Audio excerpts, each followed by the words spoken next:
Mobile India खेलने वाले सभी खिलाड़ियों को शुभकामनाएं। M249 LMG एयर ड्रॉप से हटा दी गई है और अब फील्ड ड्रॉप में मिलेगी।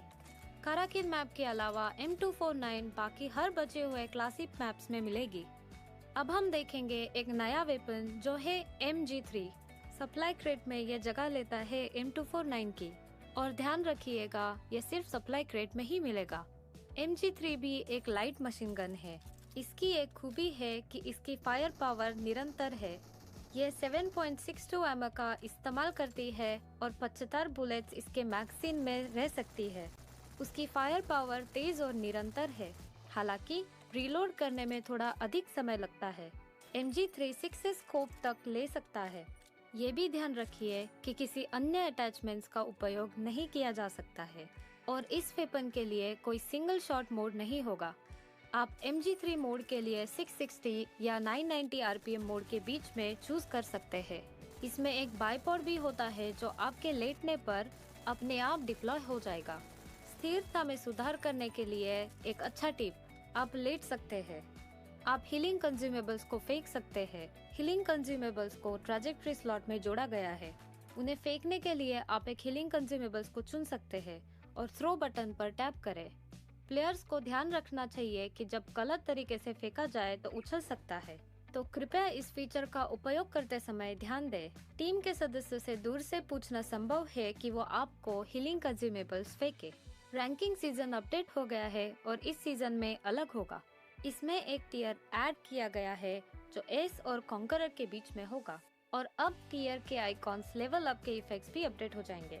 रैंकिंग सीजन में एक चैलेंज पॉइंट सिस्टम भी ऐड हो जाएगा। आप चैलेंज पॉइंट कमा सकते हैं। इसको कमाने के लिए आप अपने साथियों के साथ एक फुल गेम कंप्लीट करें। गेम को बीच में ना छोड़े और अपने साथियों को अटैक ना करें, चाहे आप बैटल से जल्दी क्यों ना एलिमिनेट हो जाए। अगर आप चैलेंज पॉइंट एक लेवल तक पार कर जाते हैं तो आप डिडक्टेड रैंकिंग पॉइंट्स को कम कर सकते हैं। सीजन सीरीज वाले रिवॉर्ड्स उनको दिए जाएंगे जिन्होंने उसी सीजन में एक ऊपर वाला टियर हासिल किया है। पिछले सीजन से तुलना करेंगे तो उससे बेहतर चीजें उपलब्ध है। कुछ समय के लिए mission ignition mode Erangel map में मिलेगा। इस थीम मोड में एरेंगल के 6 हाईटेक स्थान होंगे: ट्रांजिट सेंटर, जॉर्जो पोल, टेक सेंटर, सोसनोव का सिक्योरिटी सेंटर, लॉजिस्टिक एजेंसी और एनर्जी सेंटर। काफी सारी दिलचस्प अपडेट्स होंगी इस मोड में। अगर आप उत्सुक हैं तो आए इन अपडेट्स को जानते हैं। इस मिशन इग्निशन मोड में जब आप पैराशूट से लैंड कर रहे होंगे तो शेरों के नाम 3D में देखे जा सकते हैं और आप मैप पे मार्क किए गए पॉइंट पर ऑटोमेटिकली ड्रॉप कर सकते हैं। हाइपर लाइंस एक ऐसी हाईटेक हवा में उड़ती हुई लाइन है जिससे आप एक जगह से दूसरे जगह पे जा सकते हैं।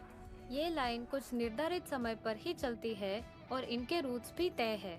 आप मिनी मैप पे मार्क स्टेशन से ट्रेन ले सकते हैं और जल्द ही आप दूसरे स्टेशन पहुंच सकते हैं।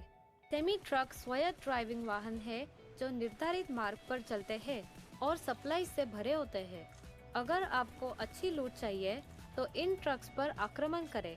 अगर आप इन्हें नष्ट करने में सफल हुए तो आपको सप्लाई बॉक्सेस का रिवॉर्ड मिलेगा। जहाँ से भी देखे ये एक भविष्य की चीज लगती है। The G38 gravity free motorcycle जमीन के ऊपर मंडराता है और इस पर 2 लोग बैठ सकते हैं। क्योंकि ये दोनों जमीन और पानी पर चलती है, आप पूरा मैप घूम सकते हैं। जब प्लेयर्स एयर कन्वेयर पर बैठेंगे तब वो हवा में होंगे। इस एयर कन्वेयर पर 2 लोग बैठ सकते हैं। ASM अबाकान सबसे नई असॉल्ट राइफल है जो मिशन इग्निशन मोड में डाली गई है। ये 5.56 एमओ यूज करती है और 30 गोलियां एक रीलोड में फायर करती है। इसमें फायरिंग के 3 मोड्स है: फुली ऑटोमेटिक, बर्स्ट मोड और सेमी ऑटोमेटिक मोड। और इसमें स्कोप, कैंटेड साइट्स, मैगजीन्स ये सब अटैच हो सकती है। पपी आइकॉन को फॉलो करेंगे तो आपको एक स्पेशल पेट्रोल डॉग मिलेगा। इस पेट्रोल डॉग के साथ आप दुर्लभ और उच्च आइटम्स को लोकेट कर सकते हैं। टैक्टिकल मार्किंग डिवाइस के साथ आप खुद भी चेक कर सकते हैं कि आपका साथी किस दिशा में फायर कर रहा है, दुश्मन की जगह कहाँ है और सड़क की जानकारी भी मिनी मैप पे मिल जाएगी और ये आपको आसपास के ग्रेनेड की सूचना दिलवाएगी। इस हाईटेक शहर में आप रायट शील्ड से अपने आप को बुलेट से सुरक्षित कर सकते हैं। इसकी बनावट काफी बड़ी और मजबूत है। आपातकालीन में इसे इस्तेमाल करना ना भूलें। एक बार आप इसे सेट कर देंगे, फिर इसे हिला नहीं सकते। तो जरूरी है कि आप एक बढ़िया जगह देख के अपनी शील्ड का इस्तेमाल करें और बटन दबा के उसे सेट कर दें। आपके गेम को और पर्सनलाइज करने के लिए हमने और सेटिंग्स लगा दी है। हर एक बंदूक की सेंसिटिविटी आप अलग से सेट कर सकते हैं और अपने गन की सेटिंग्स को कॉपी करके ऑनलाइन ही स्टोर कर सकते हैं।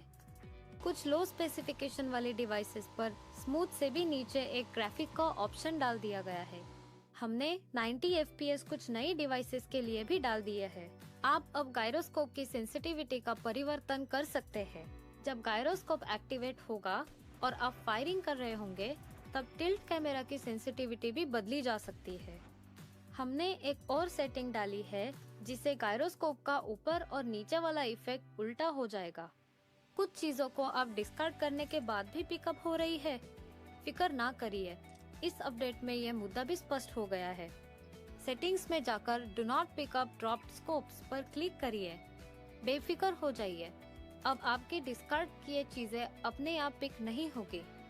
और हाँ, एक और चीज, एडवांस पिकअप ऑप्शन, इसे आप अपने हथियार का फेवरेट अटैचमेंट सेट कर सकते हैं। ये सेट करने के बाद आपकी फेवरेट अटैचमेंट बाकी सब को रिप्लेस कर देगी। आप सेटिंग को इस समय एडजस्ट भी कर सकते हैं। थर्ड पर्सन कैमरा में देखने का ऑप्शन डिफॉल्ट रूप से 80 पर सेट होता है और इसे 90 तक बढ़ाया जा सकता है। ये रिलेटिवली वाइड कैमरा वाले डिवाइसेस पर दिखाई नहीं देता। विभिन्न EPS पर तेजी से लॉन्च का संतुलन में सुधार किया गया है ताकि बस स्पीड में कोई अंतर ना हो। हम बैठने के लिए तरक की गिनती करते हैं और साथ ही बैठने की प्रतिक्रिया समय में सुधार करते हैं। आप विभिन्न मूवमेंट्स को भी आजमा सकते हैं। हीलिंग कंज्यूमेबल्स का उपयोग करते समय ऑटो पिकअप रोक दिया जाता है। यदि वर्तमान हथियार उपयोग के दौरान गोला बारूद से बाहर हो जाता है, तो ऑटोमेटिकली अगले उपलब्ध हथियार में बदल दिया जाता है। बिना कोई एमिनेशन वाली फ्लेयर गन्स ऑटोमेटिकली नहीं उठाई जाएंगी। रिमेनिंग मैग देखने के लिए अब अलग अलग रंग है। यदि ये 25% या उससे कम है तो ये पीला हो जाता है और ये लाल हो जाता है यदि ये 10% से नीचे चला जाता है। अब आप अपने साथियों के लिए जुड़ाव की स्थिति देख सकते हैं। जब उन्हें शूट किया जा रहा हो तो आप इन्हें उनके व्यक्तिगत स्टेटस बार में देख सकते हैं। इरेंगल और मिरामार में कुछ इमारतों में कांच की खिड़कियां जोड़ी गई है। रॉयल पास के लिए अपडेट साइकिल को 2 महीने से 1 महीने तक बदल दिया गया है। नए पीके को जुड़ाने के वजह से एक समान एक्टिविटी पॉइंट्स वाली क्लैंस अब एक दूसरे के साथ कम्पीट कर सकती है। गैलरी फंक्शन को अब बंद कर दिया गया है।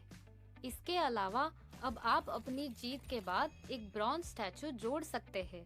NPC मिनी टीवी रे जोड़ दिया गया है। रे आपको लॉबी में संदेश, अलर्ट और घोषणाओं के बारे में सूचित करता है और आपको इसे आसानी से नेविगेट करने में मदद करता है। ये एक प्यारा इमोटिकॉन के रूप में